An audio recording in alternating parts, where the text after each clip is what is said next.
In this video, I'll show you how to transfer USDT from Phantom Wallet to Binance safely, step by step. First, open the Binance app and log in. At the bottom, tap Wallets, then choose Spot. In the search bar, type USDT, tap it, and then tap Deposit.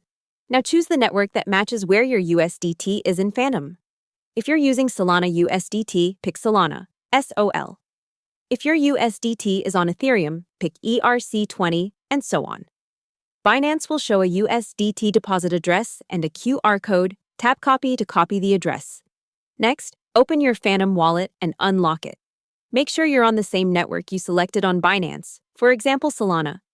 Tap USDT in your token list, then tap Send. In the recipient field, paste the Binance USDT address. Enter the amount of USDT you want to transfer, then tap Next/Review. Carefully check the address, network, and fees. If everything looks correct, tap Send/Confirm. After the transaction is confirmed on the blockchain, your USDT will appear in your Binance Spot wallet under USDT. Hope the tutorial was helpful. Subscribe to my channel and see you in the next video.